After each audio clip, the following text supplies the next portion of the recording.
Yes, sir. Yep. Okay, just want to double check, my friend.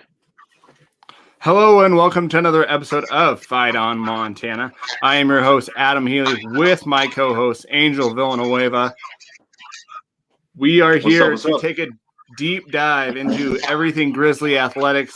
Today we have the special pleasure to have current commit basketball player Lonnell Martin Jr. with us. Lonnell, thanks for coming on, man, and introducing yourself to Griz Nation. Appreciate you. Thank you for having me. Yeah. So, we're going like three different time zones here. I think, Angel's in California. I'm in mountain time, and Lonnell, you're in the East Coast right now. So yeah.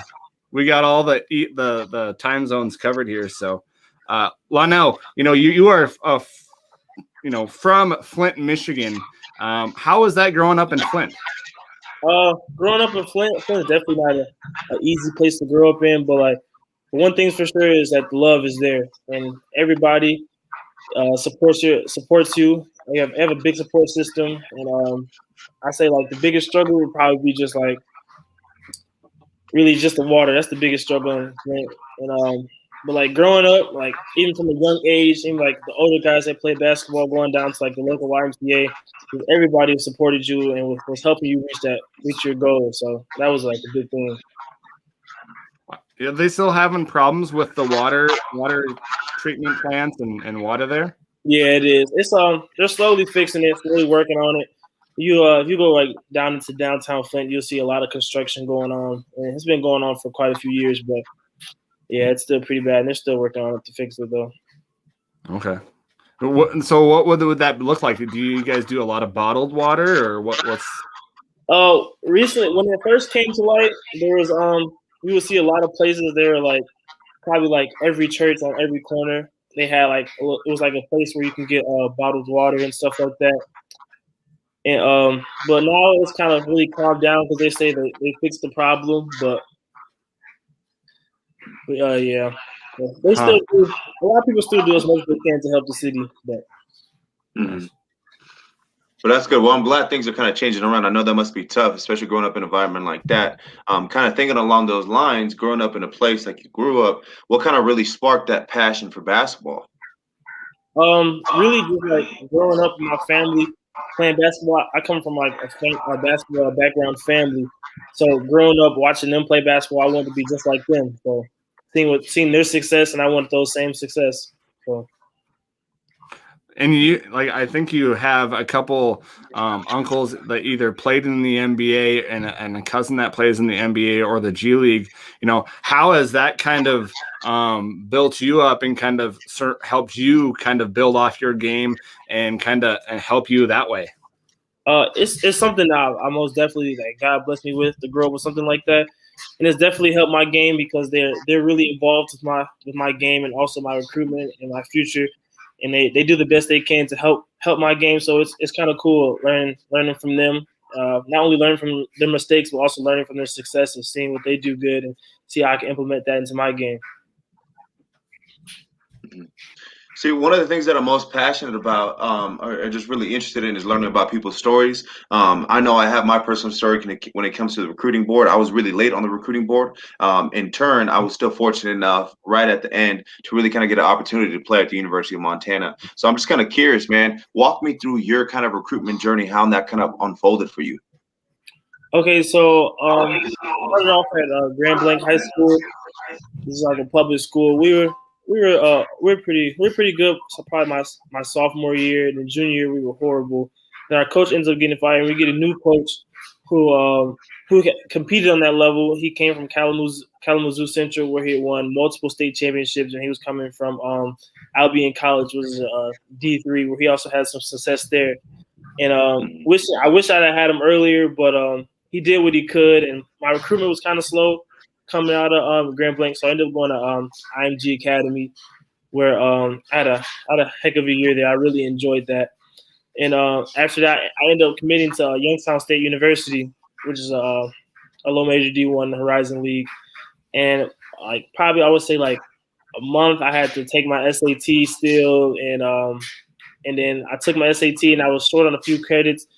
And by the time that it like took all that to resolve that, they had moved on. So that's when I went to Oakland Community College. And then at Oakland, it wasn't the best year. It was a first-year coach. The coach that I was going to play for, he ended up having a stroke and wasn't able to coach that season. Yeah. And so we had a first-year coach. He really, really didn't know. This is his first time ever coaching, like, first in a head position and collegiate basketball. So it was a rough year for everybody. And then Coach Crass, which was my head coach at Otero Junior College, he reached out to me. They had been recruiting me for a while at Abilene, and he said he got the new head coaching job at Otero, and I just love what he was preaching, and so I ended up committing there soon after he reached out, and I'm happy. It was a great decision for my recruitment. That's awesome. I wanted to kind of backtrack a little bit. You said there was a certain point in your kind of recruiting process where Youngstown State just said, hey, you know what, we're going to keep it pushing. So I know that I've been a part of some of those conversations. It says, hey, we're just going to keep it pushing. We don't want you for whatever reason. So what kind of a fire did that spark for you? Or what kind of emotions were you feeling during this whole process? Because thinking about it, it brings me back to my youth. And I just can only sit here and say, man, I just remember those feelings in that pit in my stomach that I felt when I got those calls when they said, hey, we want to move on from you. Yeah, it kind of hurts too because that's somewhere that I thought I was ready to invest all my time in and stuff like that. But it also adds fuel to the fire. You get to that point where you're like, okay, they're gonna regret that, and they're gonna be lucky if they don't have to play me down there in the future. So it really set a different type of fuel to the fire. So what was like playing at IMG Academy, like that's like probably one of the premier prep schools in the nation, and just what was that like? Did it feel like a huge university just because of just what kind of prep school it was? I'd say IMG is probably the closest thing to college that's not college. Yeah. So me being from Michigan, I was down there on my own at the 17, turning 18. But it was a great experience. I got to play with some of like the best talent in the world, and also play against some of the best talent in the world. And also travel and playing and getting maximum exposure while also being exposed to some of the best weight trainers and equipment in the country. So you kind of touched on it. Going the prep school route, then the junior college route. How has that kind of like sparked a fire in you, and kind of do you feel like you're underrated as a player, and do you feel kind of that chip on your shoulder and bring that kind of like workmanship, kind of blue collar, blue chip feel to your game? Oh yeah, most definitely. I feel like me always being like underrated, always under recruited, and like in my mindset, I feel like it's always gave me a more determination to be out there and show that I'm just as good as this guy, just as good as that guy. But also, like, I see it as like I'm just write my own story, so and follow my own path. Everyone That's has awesome, a dude. path. That's true. Mine. Yeah. So when it comes to you as an actual player, how would you describe yourself as a player if you were kind of writing a autobiography about yourself? I say the best part of my game is shooting. I like to bring a lot of energy. The game's more fun when everyone's involved, and a lot of energy is being through the whole team. So I say I'm a big energy guy, big on energy. So I say that'd be like the biggest part. Mm-hmm. Nice. And when it comes to wanting to kind of have that energy, because energy is obviously contagious, what are you looking to kind of teach some of these younger guys? Because we're obviously in a place where we're recruiting a lot of guys right now, simply because we have a young team, and so we need some guys to kind of come in and step up. So I'm just kind of curious about your perspective. What are you going to be able to bring to those young guys and be able to teach them? Well, about that, my last junior college said he really loves how much of a leader I was. And he said when I get to Montana, don't wait for the clearance to be that leader. Come in and be that leader that I was. And so that's something I would try to do. But also, like, no one wants to lead someone they don't have a good relationship. So I would try my best to build a great on-the-court relationship so they'll be able to trust me and believe in me. You know what I'm saying? Mm-hmm. Mm-hmm. So, are you a little bit nervous coming to Montana? Yeah, just a little bit. Not really knowing what to expect, but I'm also ready and excited to get after it as well. So, see, I'm from LA, man, and so coming from LA to Montana was a huge transition for me. So I'm just kind of curious to see how that transition would be for you coming from Michigan. I'm sure the environment's different, the culture is different. So it's just one of those things that I'm, kind of really interested in. I struggled those first 2 years. Those first 2 years when I was at the University of Montana, it took a lot out of me to really kind of get out of my comfort zone, start to learn how to talk to people in a different way, and just be immersed in a different culture. So yeah, man, I'm excited for you, dude. I think it'll be a growing experience in a lot of ways. I think you're gonna be surrounded by some awesome people. I absolutely love the place, and I just can't wait to hear how your kind of story unfolds. I appreciate that. Thank you. Yeah. What were you gonna say? I don't know. What you were gonna say. I think no problem, man. No problem. I think this year with the pandemic and everything, a lot of the guys, Robbie Beasley and the freshmen that are there right now, I think you're starting ground zero right now because they weren't able to get out at all. They're kind of just stuck in their area and this basketball. So I think you're kind of coming into a ground zero where not necessarily everybody knows what Montana's like. So I can't wait for you to come there because the summers are awesome and the snow's not going to bother you. You're from Michigan, man. The snow's not going to bother you one bit. Right. So, escape it. What's that? I said I can't seem to escape the snow. Yeah. At least it's not the lake snow. Oh yeah, we get a lot of snow up here in Michigan. Yeah. We got really cool winter. Do you like to do a lot of outdoors and stuff? Are you passionate about the outdoors? Oh yeah, I actually enjoy going golfing a lot. So me and my friends. Okay, yeah, there's plenty of that here. Yeah. You any good? Let's be real. I'm all right. It depends on the days. Depends on the type of day I'm having. No, yeah, exactly. I just picked it up this past summer, man, but it's been humbling to say the least. I don't care how athletic you are. Oh my God, yeah. See, my uncle is a pro.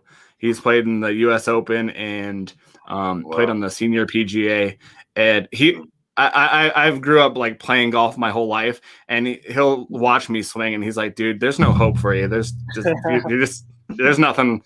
There's nothing I can teach you." So some days I can look really, really good, and some days you're like, "Did I just like start swinging a club?" So at Arturo, your stats. Sorry, go ahead, Angel. No, I was just saying it's tough out there, man. Yeah. So when you went from Oakland Community College to I'm probably saying that Otero. Is it Otero or Otero? Otero. Okay. They dramatically kind of went up. Is that necessarily just the scheme that they were playing, or was it your comfort with the coaching staff? What do you think that was? Because it went, your threes went up from 20-some% to almost 40%, all across the board. Your scoring, your rebounding, assists, all went up. What do you kind of acclimate that to? I would say, well, down at Oakland, it was we didn't really have like a no set offense. It was really most of the time it was just watching me dribble the ball for 24 seconds and shooting the last 3 seconds of a shot clock from 30 feet out. And so I think Coach Grass, he did a really good job at putting me in the right position to be successful, to where I can thrive in and knock down shots that I'm able to make and shots that I feel comfortable taking. Awesome. And at Oakland, you played a lot of guard, and then at Arturo, you played off guard, right? Yeah, I played off ball. Yeah, more 2 guard. Okay. 2 guard, yeah. What has the coaching staff said anything about where they're feeling like where you're going to be next year? They said they really want me on the wing. When he was recruiting me, he said they didn't have any true wing players. And so he's really impressed with my ability to shoot the ball, and he feels like that's where I can help the most, being able to create my shot and shots for others as well. Nice. Definitely. Go another line. Do you think that kind of conversation really kind of inspires you to kind of really decide, hey, you know what, I want to come to Montana? It's because of the opportunity, or what really were those kind of distinguishing conversations that really made you decide, hey, this is the best decision for me and my family?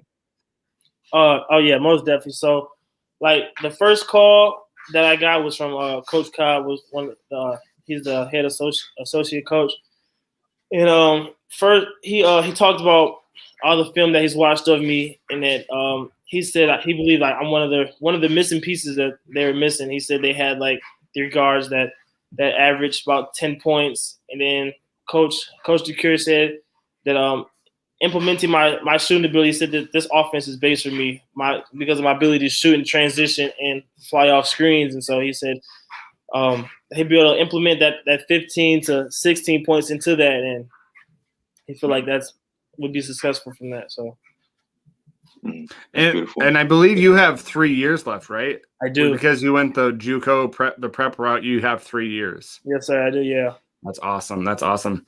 I think you're gonna, watching your film, I fell in love with your fadeaway shot. Like how many hours, how much hours did you spend on that? Because man, it is so silky smooth. Like I was just like watching it over and over, just like, my gosh, it just seemed easy. Just easy. No matter who was in front of you, big guy, short guy, no one could stop you.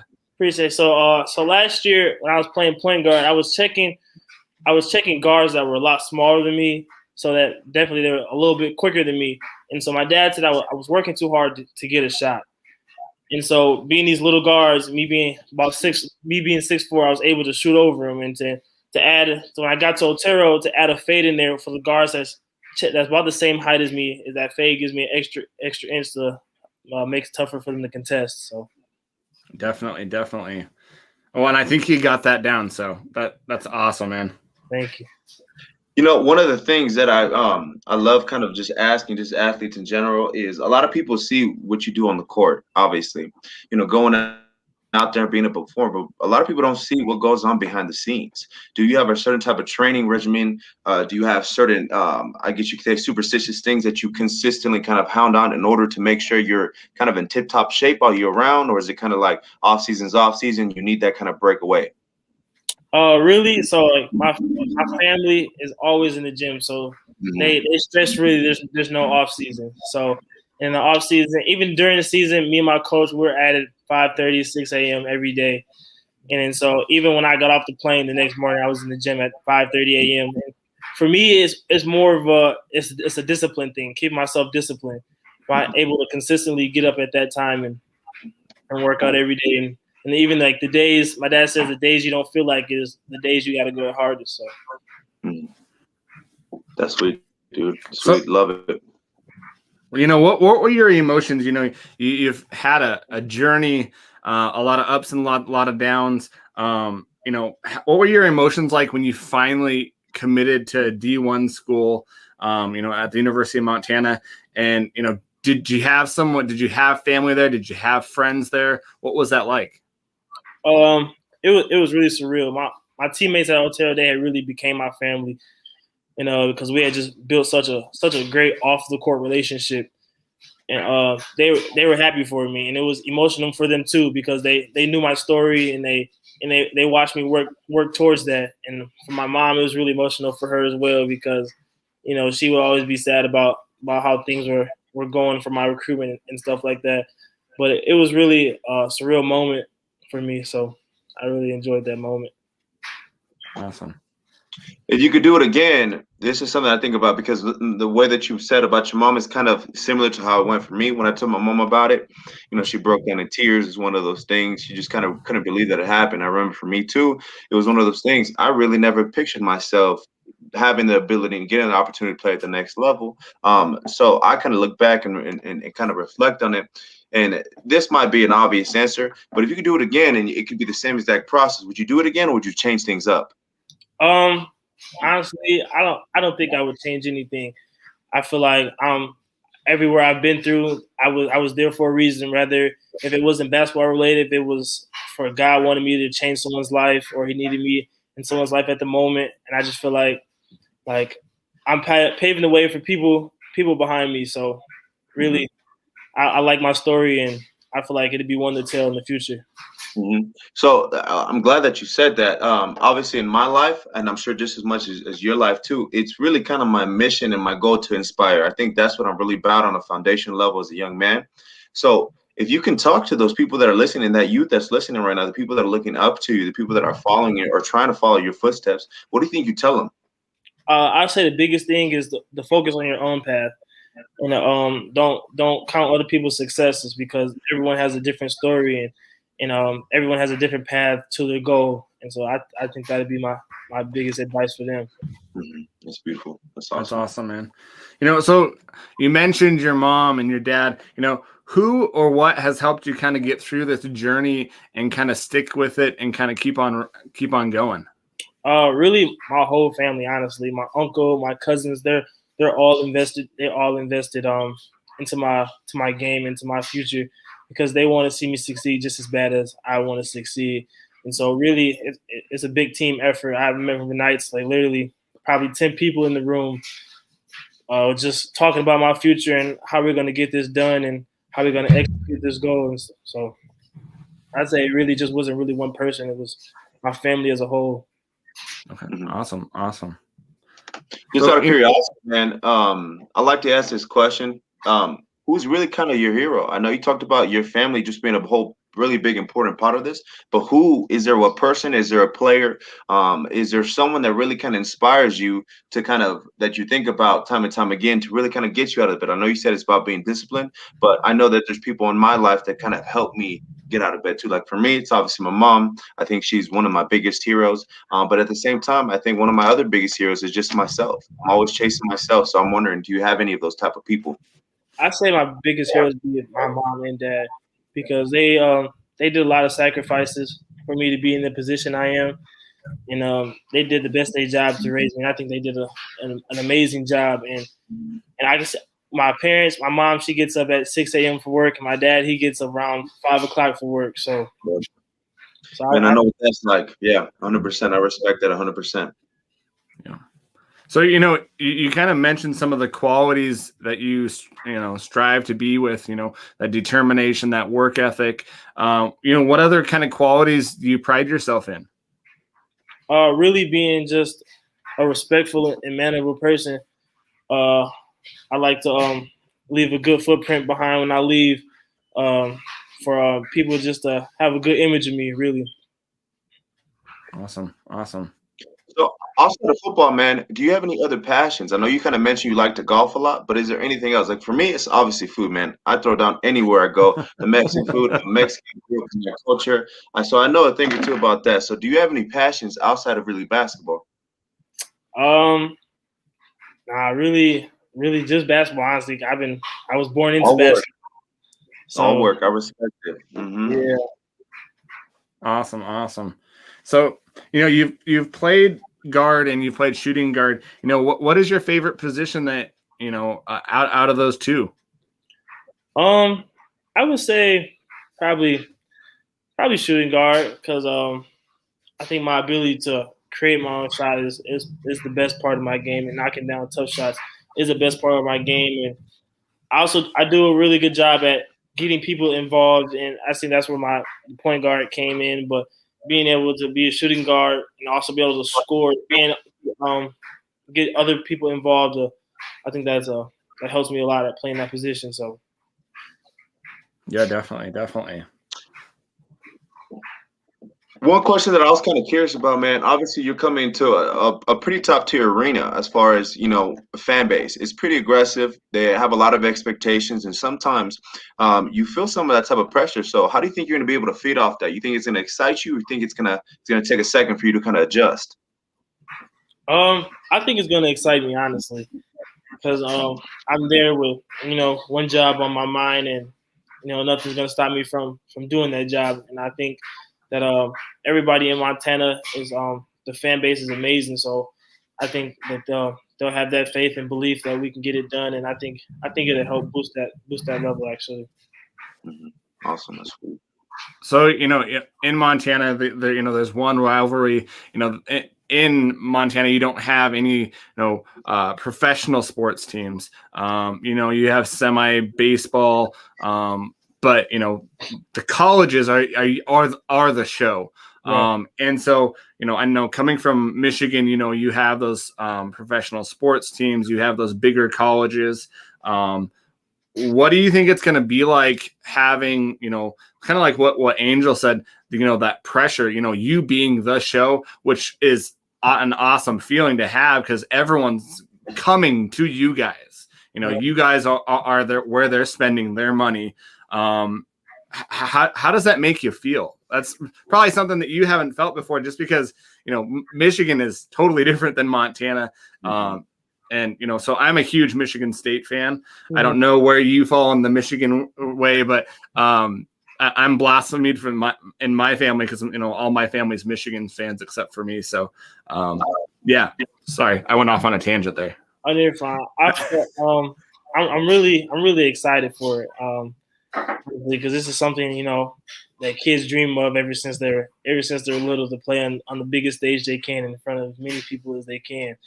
And so I'm looking forward to that big stage, and I hope they are as well. So yeah, definitely. How you feeling about the rivalry?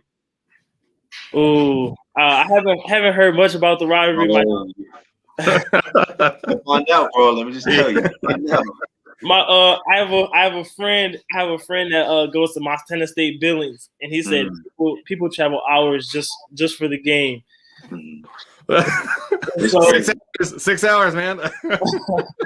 he said it's a big deal, and it's definitely the talk around town when Montana plays Montana State. So that's something I'm really excited for. And it's one of those things, man, that you don't really understand the type of rivalry until you're able to actually play in it. See, I heard about it, and so I obviously knew that it was a big deal, but it wasn't until I played a game and played against those guys where I really kind of understood what the rivalry was about. So I'm really excited for you to kind of get that opportunity, get to fill it out for yourself and go out there and compete. I think it's going to be able to, especially here in the type of player that you are, I think it's going to elevate you even to that next level. And I'm really just kind of excited to see how you're going to shine in that way. Thank you. Me too. Yeah. It could be pinochle. It could be bridge. If you know Montana and Montana State have teams with those, you know, it's going to be a rivalry. So, it'll be. Hopefully, we can have you on after your career to kind of catch up with you and see how things have changed and your career went. Man, that would be awesome. Most definitely, for sure. Yeah. I gotta ask you, man. I think about this quite a bit. So when it comes to getting pumped up for a game, obviously, I think it's pretty accustomed for players to listen to music. What's your go-to artist? What is your playlist look? My go-to artist is probably A Boogie. I'm a huge A Boogie fan. Okay. And Coach Jakir knows this. You know, he used it in a little bit of my recruitment. So, how did he use it in your recruitment? He just kept saying that he had promised that he'd listen to a little bit more A Boogie every day if I decided to go with Montana. And so, but yeah, A Boogie, Drake, Lil Baby, probably my go-to artist before the game. That's awesome, dude. Nice. So, what made you choose University of Montana? I think really just the relationship we built with the coaches. I felt like when the coach first reached out to me, it wasn't really like a business-based phone call. You know, it was more of a like, we're interested in you, and like, we want to get to know more about you.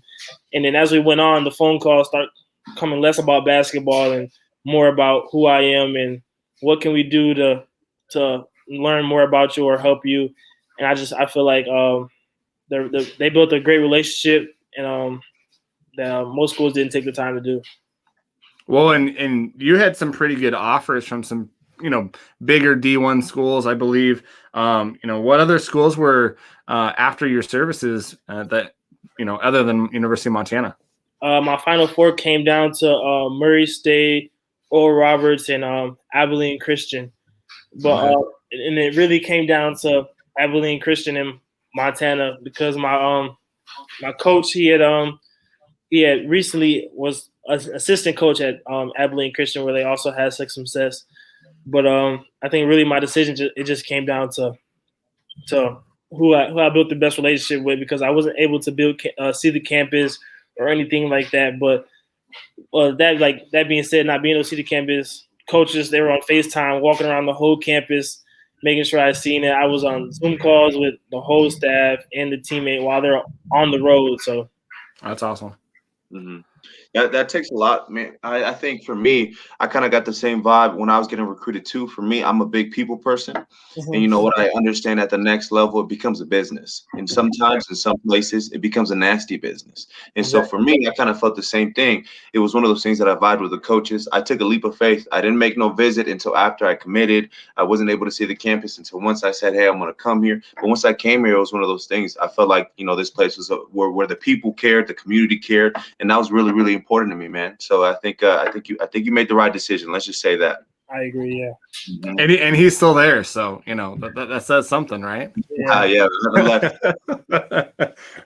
So the two schools that you mentioned, Oral Roberts and then Abilene Christian, those are two schools that made the tournament this last year. So do you feel kind of an accomplishment with, having those schools kind of pursue you? I haven't had really anyone pursue me in anything. So, that in itself kind of is like, wow, that's awesome. What is that feeling like? It's definitely a good feeling seeing that schools, they clearly see and know what talent it takes to get to that level of competition, and seeing and knowing that they think that I can compete at that level and help them win that is actually a really good feeling. So awesome. That's sweet. I think one of the things that I kind of think about a lot is that I think as an athlete, you're never satisfied. There's always go one more, go another rep, go another round. So kind of just for your personal development as a man, as a young man, and as a player too, what are you kind of looking to grow in? What qualities are you looking to kind of really kind of hone in? Really, my athleticism is a big thing for me. I feel like that's the last piece to the puzzle of my game, and really just I want to be able to grow as a person, not only like on the court but off the court. I also want to be able to grow as a leader, and so I'd say those are the biggest things. So obviously, we're in a crazy time in society right now. Obviously, with the riots, the protests, the police brutality, all those types of things. So how important it is for you, not only as an athlete, but also just as a young man, to really kind of be an advocate for that? I definitely it's pretty big, because I say, like, me being on that big stage, I have a chance to influence other people. Yeah. And so I think it's really important, the things that I say and how I carry myself, because there's definitely people out there that are watching. So love that. Yeah. I know you're doing this for yourself, but are you doing this for anyone else? Are you, your family, or are you doing this just for you? My grandma, a while ago, she passed away when I was younger, and I remember we used to watch a lot of basketball on TV, and I promised her that I was going to get to that stage one day. So that's awesome. Hey, well, you're doing her proud. You're going in the right direction, man. Appreciate that. Thank you. Yeah, my grandma, if you said something bad about Michael Jordan, she would go fist with you, and no matter what, no matter who, it could be family, it could be somebody at the grocery store. If you said something bad about Michael Jordan, she was fighting you. So, do you have a professional team? In my city, yeah, there's the Detroit Pistons are here. So, no, who's your favorite team? Oh, my favorite team. I don't really have a favorite team. I'd probably say Charlotte Hornets, because my cousin plays for them. But I'm a big LeBron fan, so thank you. Man, I've been into too many arguments, man, about LeBron. Oh my goodness! But no, I respect him a lot. Is he your favorite player? He is my favorite player. Yeah. Yeah. Who do you think you could compare yourself to an NBA player? Who do you think you model yourself most after? I'll probably say Devin Booker. I really love Devin Booker's game, and I try to take the things that he does very well and implement that into my game. And so I say Devin Booker most definitely is a player that I look up to as far as like talent goes, and want my game style to be like. So you say your cousin plays for Charlotte. Who's your cousin? Miles Bridges. Oh, okay. Awesome. Yeah. Okay. So being a huge Michigan State fan, that's awesome. Did you ever get contact for any of the other schools in your state? Nah, schools out of Michigan didn't really recruit me that much. Eastern Michigan did a little bit, but really it was all out of state schools. Michigan. Oh, University of Detroit. Okay. They offered me my senior year actually, but the coach ended up getting fired. Okay. And so yeah, Michigan schools didn't really show me any love. So well, and this kind of went. I asked that question to get to this question. How did you find out about Montana? Did you see them playing, University of Michigan the last couple of years in the tournament? Is that how you saw them, or was it somebody else that kind of pointed you in that direction? Really, I did see them playing Michigan in the NCAA tournament. It was nothing I really never thought of at the time because I was probably rooting for Michigan, Michigan to win, and so. But really, they found me. My coach said this is one of the schools that he didn't even reach out to, and they ended up finding me. So awesome. Mm-hmm. So I know we kind of talked about this a little bit, but I know that during your time, I think it was your high school, your final season was where you injured yourself. Am I right in saying that? It was going into my junior year. So I just really want to I'm curious about this simply because I've been through some injuries, and because of those injuries, I've had a back surgery, I've had a hip surgery, a couple of torn knees. So because of that, it really kind of put my athletic career on pause as far as really pursuing it at the next level. I'm just kind of curious, and I know during that time for me, it had such a really hard mental toll on me. I'm just kind of curious, what kind of emotions were you feeling when you were injured? And what were you thinking? It was honestly just hard to believe that I couldn't go play the game. You know what I mean? I feel like when you're injured in the time where you're where you can't play the sport, it's where it make you be appreciative of the sport, more appreciative, and you get a different kind of love for the game. Mm-hmm. And so, but when I was injured, I was really doing everything I could. I was sitting outside in a chair, just shooting form shots and anything I could to keep it basketball related and keep my spirits up. So that's inspiring, man. I kind of feel in the same exact way. I had a choice, and I feel like every athlete had a choice when you're injured to really give up on yourself or really push it to the next level. And so I'm glad that you had that opportunity to really kind of push it to the next level. Like you said, this game could be taken away in an instant. Exactly. And I think that part is really important to really understand. And it's one of those things athletes just in general take for granted until it's too late, Right. Yeah. Crazy. Outside, of basketball, what are you thinking about majoring in, and what are your interests in that? My dad's a businessman, so probably something in business. He owns his own business, so I'll probably do. He enjoys being his own boss, so I'll probably do something in entrepreneurship. So, what's your dad do? Yeah, what does he do? He owns a trucking business. Oh, awesome! Yeah. Shout out to your dad. You want to get into the trucking world? Probably. Or do you have a couple ideas? Yeah, he works too hard. Yeah. So I haven't really figured it out yet. But. Yeah, you will. It's a process. I mean, I still don't know what I want to do. I'm still trying to figure it out every day. So yeah. Yeah, same here, man. I've been teaching for 10 years, and I'm still trying to figure out what my next thing is. And I think that's a good thing, though. Like if you feel strongly about, I feel strongly about podcasting, I feel strongly about teaching, real estate, stuff like that. That if you feel strongly about something, you don't just have to do one thing. Exactly. I feel like if you're something's pulling you, just 100% do it. I think it's awesome, man. So what team in the Big Sky, I know you might not know too much about the Big Sky, but is there a team that you are kind of looking forward to playing? Montana State. I hear Montana State. So I'm ready to see them boys. So yeah, get the right attitude. There you go. There you go. Uh-huh. Well, there's also a brewing rivalry with Eastern Washington. They've lost pretty much 7 players of their team from their run last year. They were in the NCAA tournament, almost beat, I believe it was Kansas. Wasn't it Kansas? Yeah, I think it was. they went up against.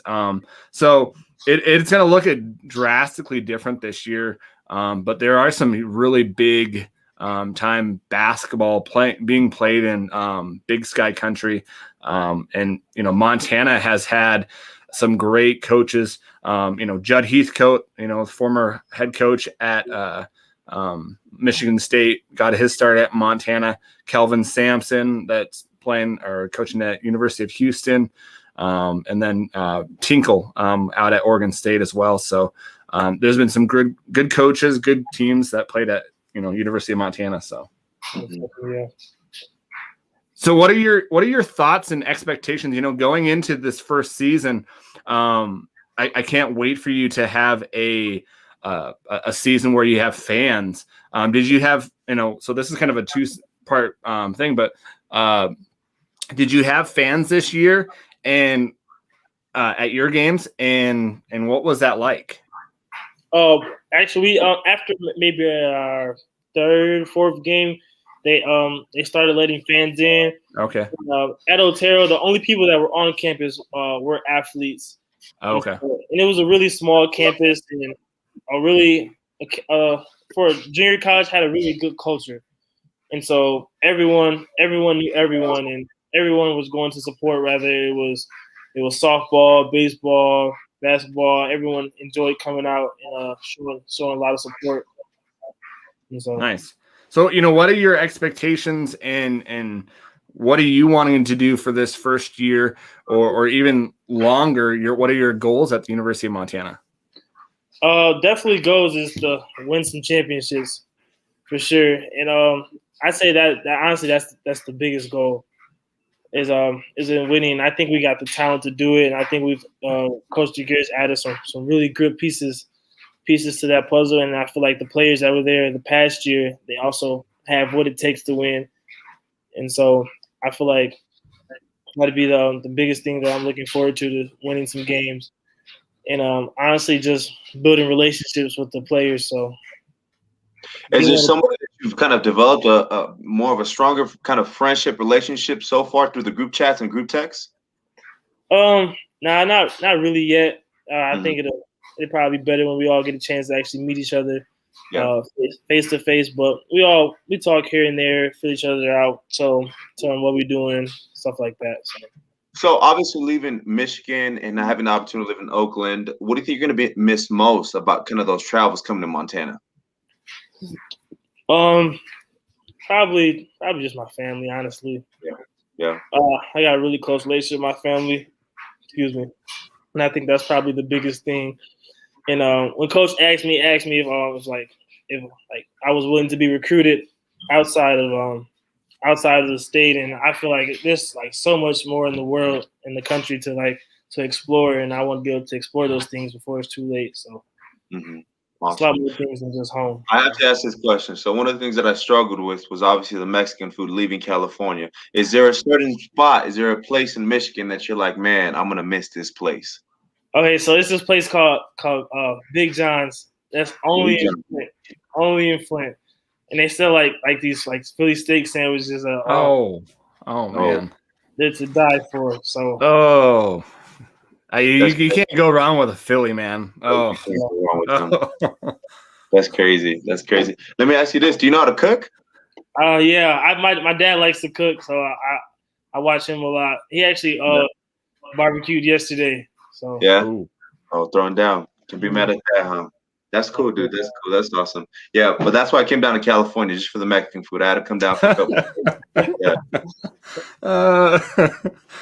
You're bringing me some back, right? I'll bring you some back. Yeah, okay. Overnight.